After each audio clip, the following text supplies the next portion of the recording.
The Shadows That Knew Me. 3 true, disturbing high school horror stories, rewritten into one nightmarish tale. It started in my junior year at a trade school on the edge of town, where the buses rattled through streets lined with skeletal trees. I was 19, sharp-edged from a childhood of petty grudges, like the time a vindictive third-grade teacher forced me to repeat a year for calling out a spoiled brat who wouldn't stop wailing for her mom. That's irrelevant now, though. What matters is James. He was a sophomore, twitchy and awkward, with eyes that lingered too long. I barely knew him, just a few mumbled conversations about homework or the horror channels I liked. Nick Crowley, Expo, the ones that dug into the dark corners of the internet. He'd noticed I didn't get dropped off at the main school like he did, and one day in August 2023, he offered me a ride home. I brushed him off. "My mom doesn't let me ride with strangers," I said, citing her rule about meeting people first. He nodded, but something in his stare felt off, like he was filing me away for later. By senior year, things turned. We'd swapped numbers so I could help him with math or suggest a new creepy YouTube video. Harmless, I thought. Then, a month later, he knew where I lived. I'd never told him, not even a vague hint about my neighborhood. Our school system split kids from West and East Fontaine into different routes, and he got off the bus miles before me. Yet somehow he'd tracked me down. I started logging everything, every call, every text, every time he'd tap my headphones or kick my legs on the bus to wake me up, grinning like it was a game. In April, he asked me to prom. I said no, politely at first, then firmly. He wouldn't let it go, twisting my words, guilting me until I lied about a family event. I reported him to the principal for harassment, and he gave me a forced, hollow apology that sounded like he was reading a script. The next day, my phone rang. "Does your sister drive a red car, work at a coffee shop?" he asked, his voice low and probing. I lied, said no, and blocked him. But he kept calling from new numbers, asking if I'd been to Dollar General, if I was home, if I was working. Then came the rants. How he wanted to smash his mom's boyfriend's teeth in. How my math teacher, overweight from a medical condition, deserved to be gutted because fat women are ugly vessels. Once he lost his AirPod case and stomped the earbuds into dust, foaming at the mouth like a rabid dog. I went to the principal again, shaking, vomiting into a trash can as I spilled it all. They screamed at me for an hour, said I was cruel to a kid on the spectrum, that my info was public anyway. My mom called the sheriff, who warned James to back off or face stalking charges. He vanished after that, but the dread stuck to me like damp rot. I still check my locks every night, wondering if he's out there, waiting. That wasn't the first time I'd felt hunted. Freshman year, when I was 14, I shrank into corners, ate lunch alone, sat at the back of classrooms, terrified of being seen. I had a few band friends, and one girl from public speaking class who was as awkward as me. Our teacher cared more about musicals than speeches, so we'd just chat for an hour. Then Zach showed up. He was a senior, towering and bulky, with a shadow that swallowed the room. One day, a band friend handed me a note. "From Zach," she said with a wink. That night, I read it. A sloppy love poem, my full name spelled right, a rarity. Every detail of my face cataloged like he'd studied me under a microscope. I'd never spoken to him, never even looked at him. I started skipping class, but 2 weeks later, another friend, Corey, smirked. "Your boyfriend thinks you're avoiding him." I stammered he wasn't my boyfriend. She shrugged. "He likes you. Give him a chance." Then the poems multiplied, taped to my locker, stuffed in my bag. Zach started waiting outside my classes, blocking doorways with his 200-pound frame. Once, he shoved a black binder at me, stuffed with pages of obsessive scribbles. "I wrote these for you," he said, then lunged for a kiss, pinning me to the wall.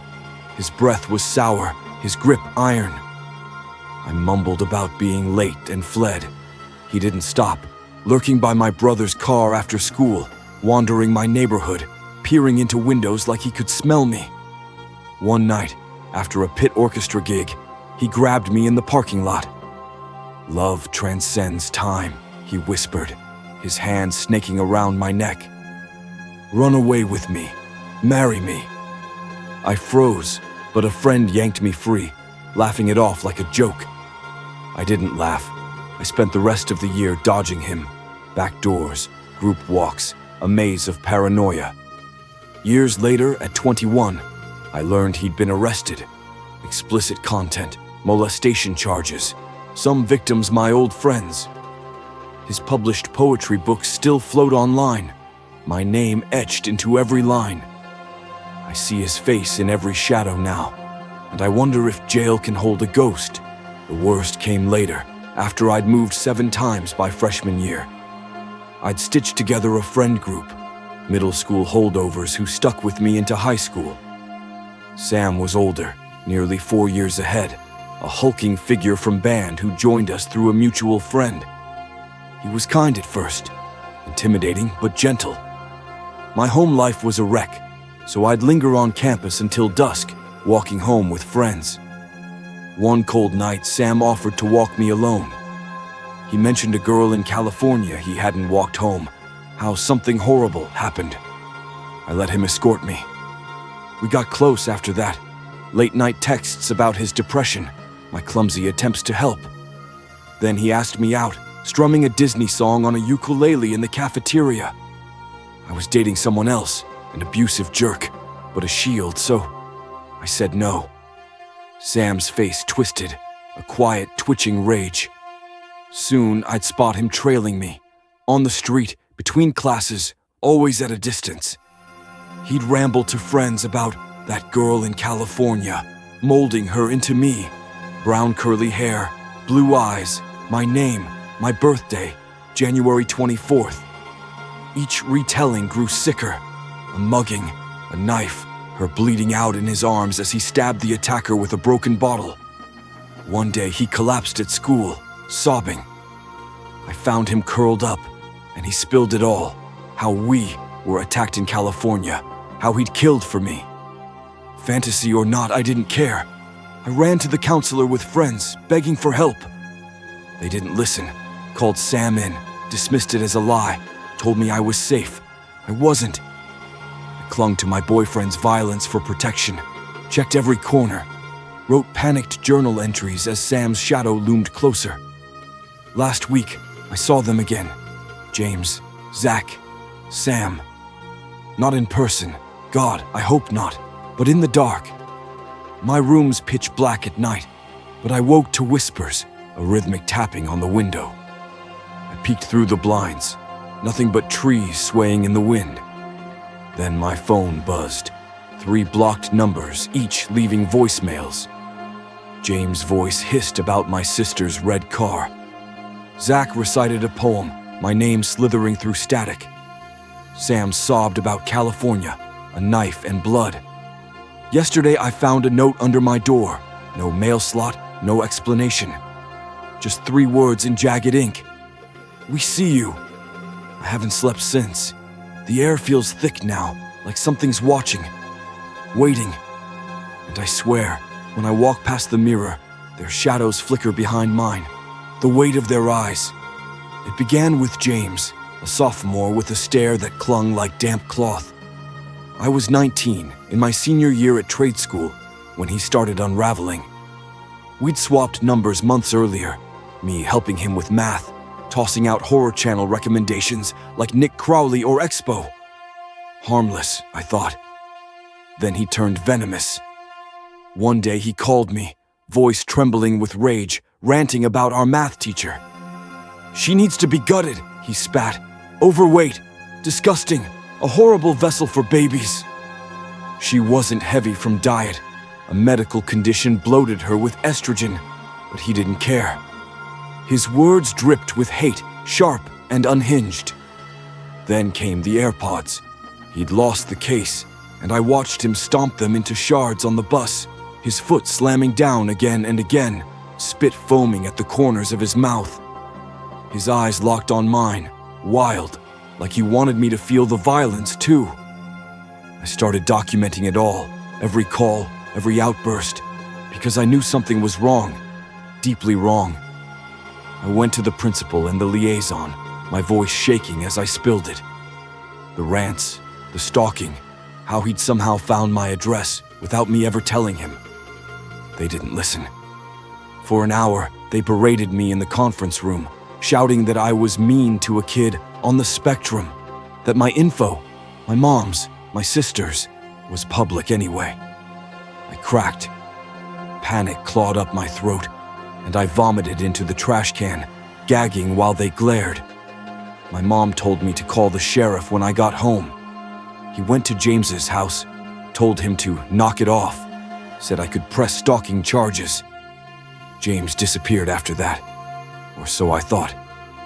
But every night I hear tapping on my window, faint and rhythmic, like fingers testing the glass. I don't look.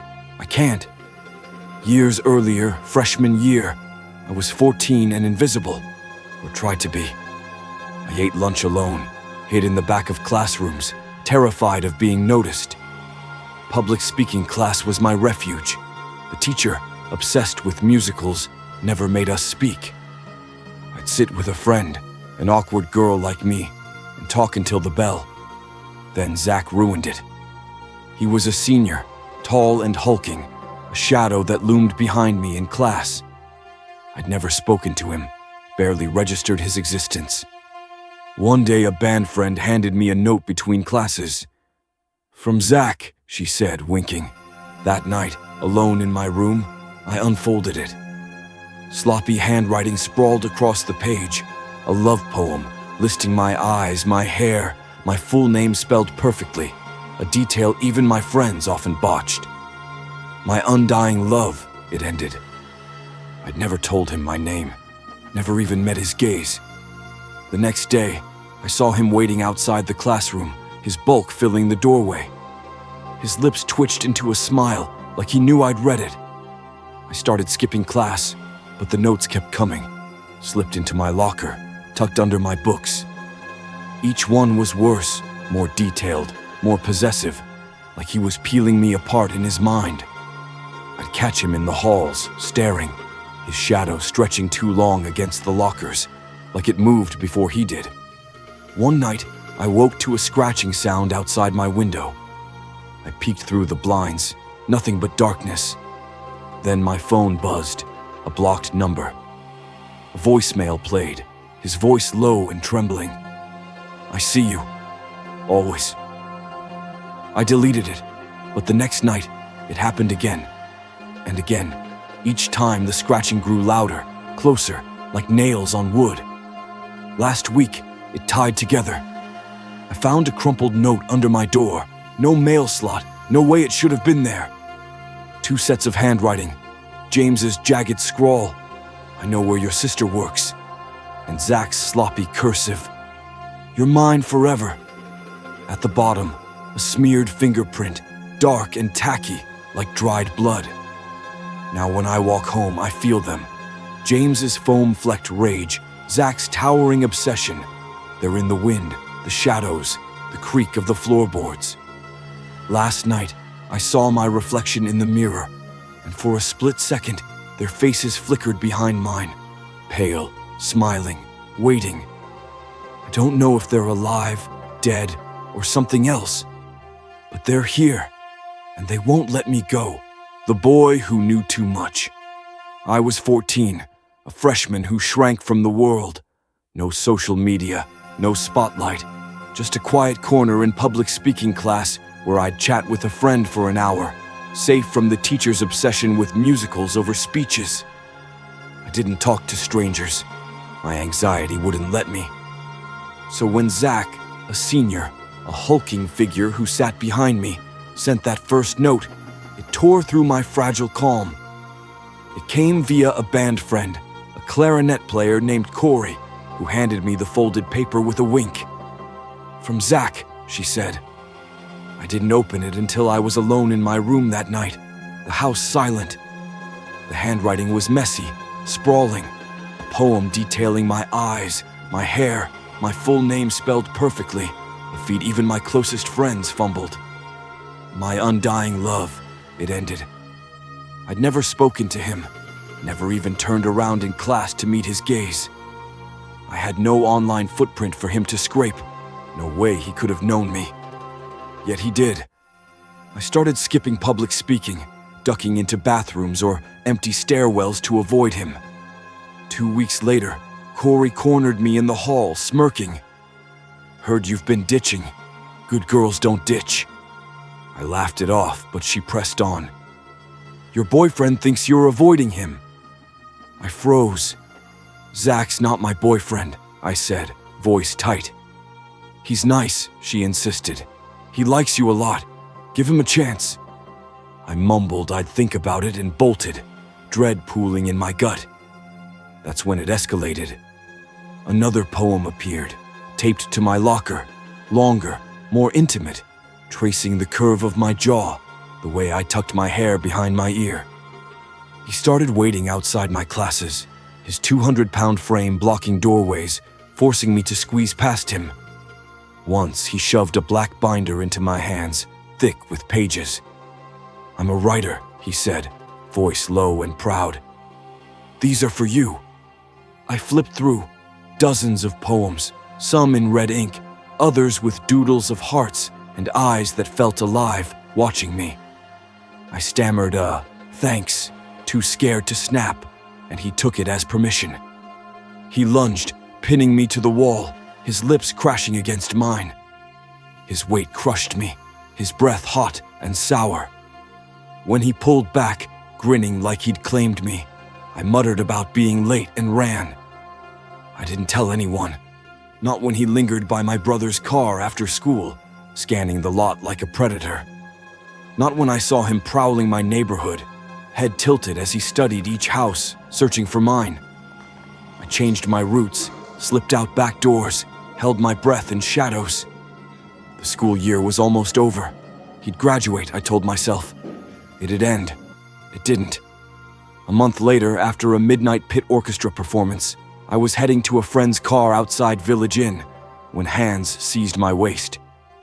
I spun, heart hammering, and there he was, Zach, pinning me against a stranger's sedan. "I haven't seen you in a while," he murmured, eyes glinting in the dark. "But that's okay. Love transcends time." His hand slid up my back, curling around my neck, possessive. "I love you more than anything. I know we're young, I don't have a ring, but run away with me. Marry me." I couldn't move, couldn't breathe, his words a noose tightening around me. A friend's voice cut through. "Hey, we've gotta go. My mom's freaking out." And she yanked me free, dragging me to her car. I collapsed inside, trembling, as Zach called after me. "Will you?" I didn't answer. We laughed it off later, but it wasn't funny. It was a fracture in my world. Now, years later, he's still here. Not in flesh, I hope, but in the dark. Last night, I woke to a faint scratching at my window, like fingernails dragging slow and deliberate. I didn't look. I never do. My phone buzzed, a voicemail from a blocked number. His voice crackled through. "I wrote you another one. Check your door." This morning, I found it. A yellowed page slipped under my locked door, no explanation. The poem was short, red ink bleeding into the paper. "Your eyes, your hair, your name, mine forever. I'm closer now." At the bottom, a crude sketch of a girl, small and trembling, pinned against a wall. She looked like me. When I step outside, the air feels wrong, thick, heavy, like it's holding its breath.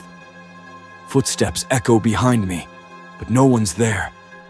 And last night, in the bathroom mirror, I saw it. A shadow looming over my shoulder, tall and broad, with a grin I can't unsee. I don't know how he finds me. I don't know if he's alive. But I feel him, pressing closer, rewriting me into his endless, twisted story. The echoes that follow it started with Zach, a senior who towered over me in my freshman year. I was 14, a shadow in the halls, dodging attention like it burned. That night after the pit orchestra gig, when he grabbed me in the parking lot, everything shattered. "Will you?" he called, as my friend dragged me away from his grip, his proposal.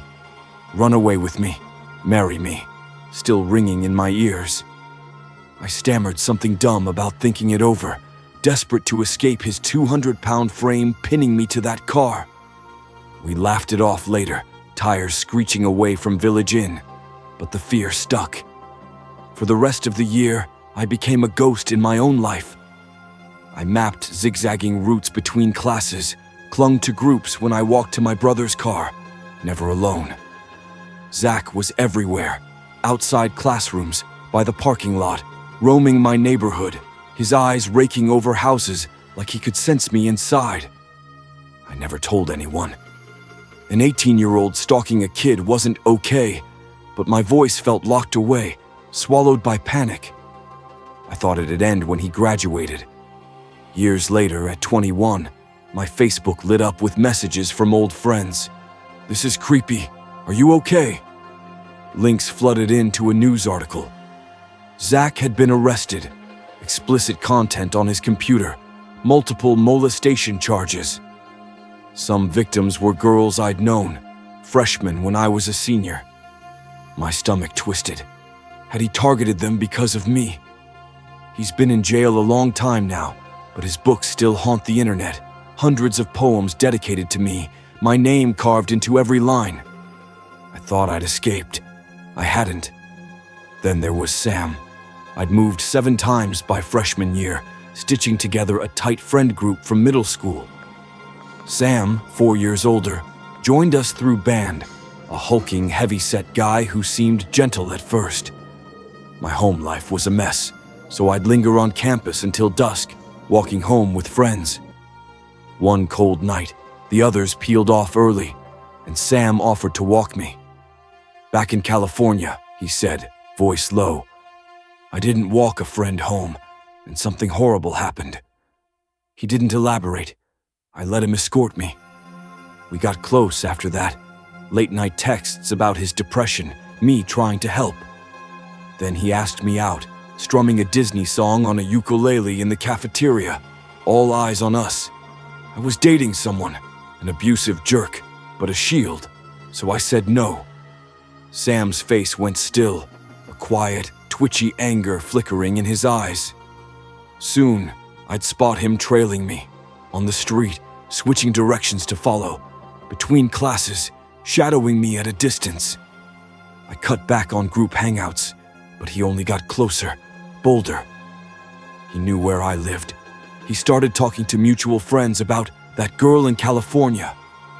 At first, it was just my name, Sarah, a coincidence. Then she had my brown curly hair, my blue eyes. Over weeks, his story grew. They were walking home, jumped by a guy with a knife on her birthday, January 24th, my birthday. She died in his arms, bleeding out while he froze. Each retelling sharpened the details, molding her into me, his sick fantasy of my death blooming like a stain. One day he broke down at school, bolting out in a panic. They sent me after him, me, the one he wouldn't leave alone. I found him curled up, sobbing. He grabbed my arm and spilled it all. We were coming back from a concert in California. A homeless guy with a rusty knife stabbed you. Once, twice, over and over. I grabbed a broken bottle, killed him with his own blade. His eyes were wild, red-rimmed. I killed someone for you, Sarah. I didn't care if it was real or a lie. I just wanted out. I dragged friends to the counselor, begging for help. The stalking, the story.